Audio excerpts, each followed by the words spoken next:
Hello, මගේ ගානකට කරන අලක් සාදරයෙන් පිළිගන්නවා. ඉතින් අද කතා කරන්න යන්නේ කොහොමද ඔයගොල්ලෝ Python ඔයගොල්ලෝගේ PC එකේ install කරන්නේ කියලා.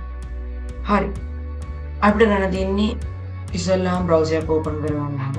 ඊට පස්සේ අපිට පුළුවන් Python කියලා search කරන්න. Python කියලා search කරාන් පස්සේ python.org කියලා website එක අපිට බලා ගන්න පුළුවන්. Python download කරගන්න පුළුවන්.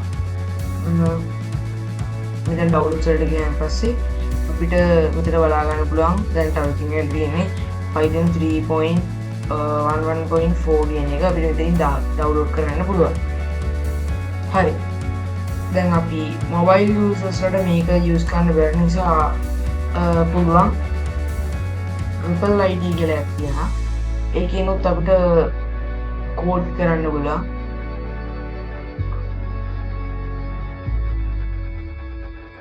මේ විදිහට sign up වුණාට පස්සේ අපිට ID එකට access තියෙනවා.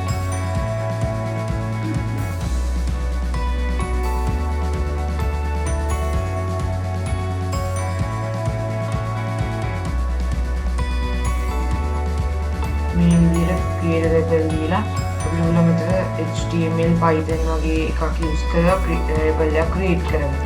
මේකේ සාසුදුසු පරිදි අපිට මේකේ code කිරීමේ හැකියාව තියෙනවා. හරි. දැන් අපි Python install කරගත්තාන් පස්සේ අපි ඒක use කරන්නේ Python කියන application එකේ. Python එක ගොඩක් use වෙනවා. IDE අපි මේ Python රන් කරන IDE කියන එක අවශ්‍ය වෙනවා. ඉතින් ඒකට තමයි අපි මේ Python එකේ software use කරන්නේ. අපිට Python එකකින් මේ විදිහට code කිරීමේ හැකියාව තියෙනවා variable ID එක වගේ. හරි. අපිට Python එකේ first interface විදිහට මේ විදිහට බලා ගන්න. ඒක සුළු කරගෙන මේ විදිහට open වෙනවා. ඉතින් අපිට ඉතින් තමයි use කරන්න තියෙන්නේ Python program.